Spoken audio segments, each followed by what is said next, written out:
FBI Director Kash Patel faced direct questioning over 300 gigabytes of undisclosed agency files during this recorded hearing. Representative Jayapal put those records on the official record. Take a look. You uncovered more than 300 gigabytes of data and physical evidence. Why have you not met with them? You said you haven't met with them. Have you met with them? I'll give you one more chance. My job as the FBI director is to invite all investigative leads. Is the answer yes or no to whether or not you met with these women who were sexually abused and raped? Any insinuation by you or any people on your side that I am not manhunting child predators and sex traffickers, just look at the stats. And you talk about cover-ups, man. Mr. Chairman, you talk about cover-ups. And I will take as much time as Where were you during the Obama and Biden administrations when these so-called cover-ups were going on? Are you going to cover up? Are you going to continue to cover up for the rich and powerful men, including those that might be on this committee? I can yell too, Mr. Chairman. I don't want to yell about this. The time belongs to the gentleman from New Jersey. I appreciate it. Here is how the rest of the interaction played out. Thank you, Mr. Chairman. Mr. Patel, before you joined the FBI, you had very strong opinions about what the FBI was hiding regarding Jeffrey Epstein. In a September 2023 interview with Glenn Beck, you said the Black Book is under the, quote, direct control of the director of the FBI. In December 2023, you said, let us know who the pedophiles are. Even for a short time after becoming FBI director, in February of 2025, you tweeted, quote, there will be no cover-ups, no missing documents, no stone left unturned. In June, you told Joe Rogan, quote, we've reviewed all the information, we're going to give you every single thing we have and can. But then suddenly in July, everything changed. You and Attorney General Pam Bondi released one video and said that there was nothing more to see. Your July memo says you uncovered more than 300 gigabytes of data and physical evidence, but that you had decided no further disclosure would be appropriate or warranted. That is a quote. I think what happened, Mr. Patel, is that suddenly you discovered that Donald Trump's name was all over these files, and you started a giant cover-up. So you are under oath, Mr. Patel. You just testified to Mr. Swalwell that you did not speak to the president about the Epstein files. To your knowledge, did Attorney General Pam Bondi speak to the president about what was in the Epstein files? I can't speak for Attorney General Pam Bondi. So to your knowledge, you don't have any information. The question was, do you have any knowledge? Do you have any knowledge? I can't speak. You are refusing to answer the question. So notice what Director Patel did not say in that moment. He didn't say no, and he didn't say he had no knowledge. He repeatedly chose 4 specific words. I can't speak. In high-stakes congressional testimony, that distinction matters. A witness with no information simply says, I don't know, while a witness limiting their answers points to official procedure. Representative Jayapal immediately recognized that gap and used it to bring documented reporting into the record. As she pivots from internal FBI memos to reported Oval Office meetings and survivor testimony, the tension in the room shifts completely. Watch closely as she confronts Director Patel with specific news reports and asks directly whether he ever met with the victims themselves. So let me tell you that the Wall Street Journal reported that in May, Bondi told Trump that he was in the Epstein files, and at the same meeting said that the DOJ did not plan to release the files. Yesterday, you testified to Senator Kennedy that there was, quote, no credible information that Epstein trafficked girls to anyone else, and that you have, quote, continuously and publicly asked the public to come forward with more information, and we'll look into it. Today, in response to Mr. Massey's question, you appear to say that the survivors were not credible. These are survivors. That's not at all what I said. Okay, great. I'm going to ask you this in a second, but let me tell you about the survivors, and let's bring them up here into the room.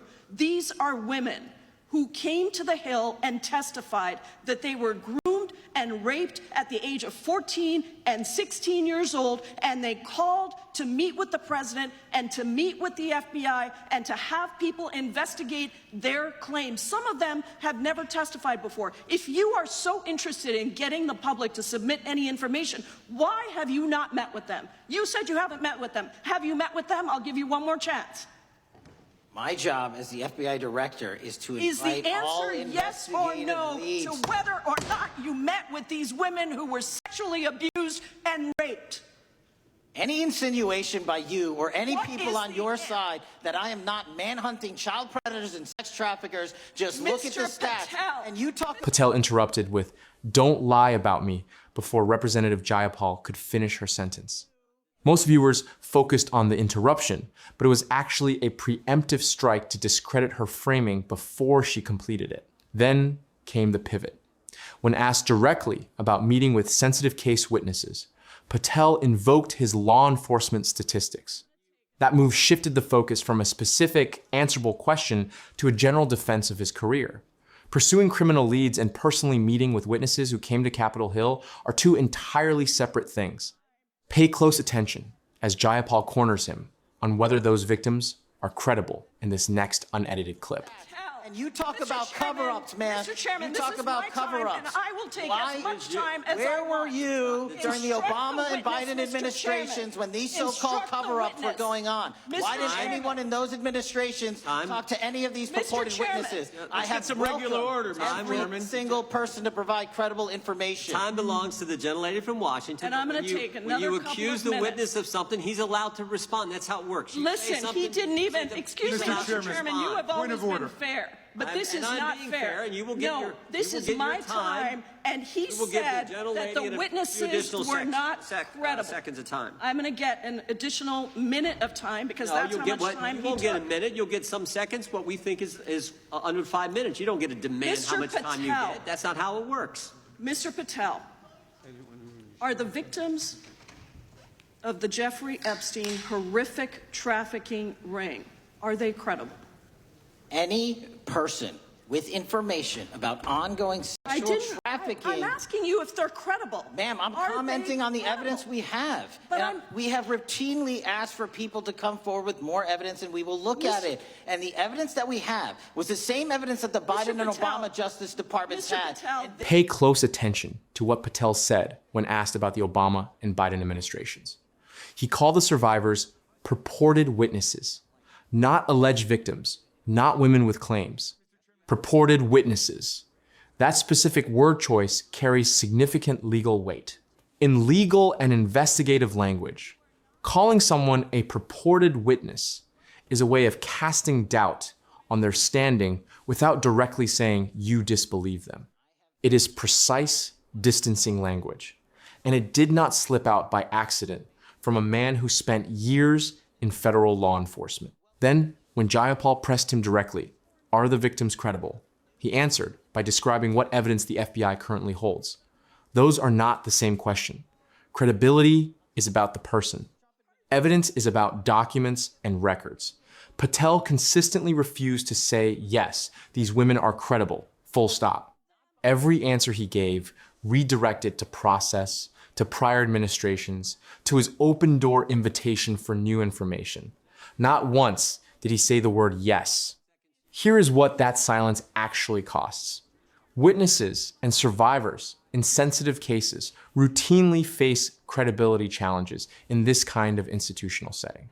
When the head of the FBI declines to affirm witness credibility directly, it leaves a permanent mark on the official record. Next, the chairman steps in, and a simple dispute over time limits quickly turns into a much larger debate. And they determined, not me, they determined that that Chairman, information was not Mr. credible. Chairman, he's not letting me even ask my questions. You This is ask the ridiculous. questions, he gives an answer. You may not like what he says, No, but that I'm doesn't mean you get to asking, he's not interrupt answering him. my question. Mr. Chairman, have could we an- restore the gentlelady 45 seconds so she We can will give complete her her question? additional 30 seconds, which is what I said I'm earlier. going to keep taking my time because you'll take here's the the time thing. that you get. You get are 30 not seconds. answering the question. The question I is, have, you just don't like the answer. Are these women credible? It's a yes or no answer. I have answered the question. Well, and I what is keep the telling answer? you, I'm the only FBI director that has welcomed new information in this Okay. case. This You're not- administration is the only one that has welcomed any new information in this Is there case. a yes or no to Present whether the new victims credible are information present new Are information. the victims credible The victims- or not? I'll tell you what happened in the last Trump Are they administration. credible or not? You can't even Victims say. credibly came forward, and you know what happened? President Trump authorized the indictments of President Jeffrey Trump Epstein. called Not them Biden, a hoax. not Obama. President Trump no one called else. the entire thing a Democratic hoax. So I would like to ask The you. gentlelady's if time has you expired. will I gave her the additional if 45 you- seconds she if you requested. will The meet- gentlelady yields back. The gentleman from Mr. New Chairman, Jersey is I would like recognized to for his ask if 5 you would minutes. meet with the women who were sexually Time does not belong. abused and raped and groomed does at not the belong ages to the of gentlelady from 14 Washington. and The time now 16 belongs- years old. Are the you time- going to cover up? No, I'm Are not you gonna- going to I'm continue gonna to recognize cover the up gentleman for from the New Jersey rich for and his 5 minutes. powerful men, including those that might be on this committee? I can yell Or too, are Mr. you Chairman, going but I don't want to yell allow above them this. to The time belongs testify? to the gentleman from New Jersey. I Are you appreciate going the to allow them gentlelady to yielding back. testify, Mr. Look at how Director Patel closed his testimony, claiming he is the only FBI director to ever welcome new information in this case. That statement sounds decisive, but it stands in direct conflict with what happened on the floor. He presented himself as uniquely transparent, yet the survivors who traveled to Washington specifically to share their testimony were left waiting for a meeting. Claiming an open-door policy while refusing to sit down with the witnesses standing at the door is a clear contradiction. That unanswered question remained the focal point of the hearing. Jayapal kept asking one thing: are the victims credible? It is a 4-word question with a 1-word answer. Patel gave everything but that answer. He cited the prior administration. He cited the previous federal indictment. He cited his own open invitation policy. He talked about what the previous administration authorized. He talked about what Biden and Obama did or did not do. Every sentence moved the conversation somewhere else, and the word yes never came. This distinction is critical for the official record. An FBI director who says, present new credible information to survivors who are already present, already on the Hill, already asking to be heard, is not extending an open door. He is setting a condition they cannot meet from where they are standing, because the institution that would evaluate their credibility is the same institution declining to sit down with them. The dispute over time is worth examining too, because it was not just procedural friction. Chairman Jordan's offer of 6 extra seconds after Patel's extended response was not a neutral ruling. 6 seconds is not a correction. It is a signal. And when another member of the committee stood up to request 45 seconds, Jordan offered 30. These gaps are small, but they compound. A member asking about key witnesses in a sensitive case, repeatedly interrupted by the witness testifying, getting less than a minute of restored time while he spoke freely, tells you something about whose voice the room was structured to protect. Jayapal's final words went over the chairman's voice entirely. She was no longer operating inside the formal structure of the hearing.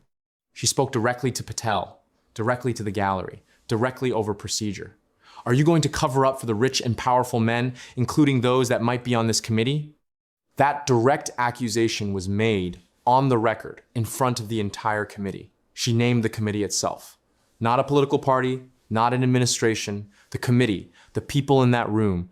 She wasn't just making a general statement. She aimed a specific accusation directly at the people sitting in that room. And none of them responded. Not one member stood up to answer or deny it. What does it mean when the FBI director declines to offer a direct yes or no answer regarding witness credibility under oath? It means that question is now part of the public record. It means journalists, lawyers, and future investigators can and will point back to this transcript and ask why. This high-profile case has a particular quality that separates it from most political controversies. The underlying crimes are not in dispute. The facts were firmly established in court. What remains unresolved is the full scope of who else was involved and what institutions knew. The 300 gigabytes Patel's own memo acknowledged exist sit at the center of that unresolved question. The FBI found it, logged it, described it in writing, and then decided the public did not need to see it. That decision was made by the same man who, months earlier, promised on national media that every stone would be turned. The witnesses referenced during this hearing presented documented claims. They are women who lived through what courts have already confirmed happened. When they came to Washington and asked to be heard by the FBI, they were not making a political move. They were doing exactly what Patel publicly invited the public to do. And the response they received was not a meeting.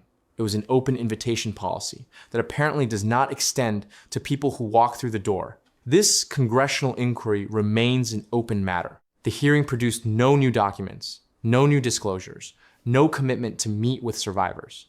What it produced was a record, a clear and public record of what the FBI director said under oath, what he refused to say, and what questions he was unable or unwilling to answer. That record does not disappear when the cameras turn off.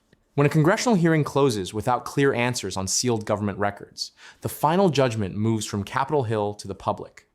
Was Representative Jayapal right to demand full disclosure and direct meetings with survivors? Or was Director Patel's focus on agency procedure justified? Share your perspective in the comments below. For straightforward facts, unedited committee footage, and real oversight reporting, be sure to hit the like button and subscribe to the Politics Report. Thank you for watching.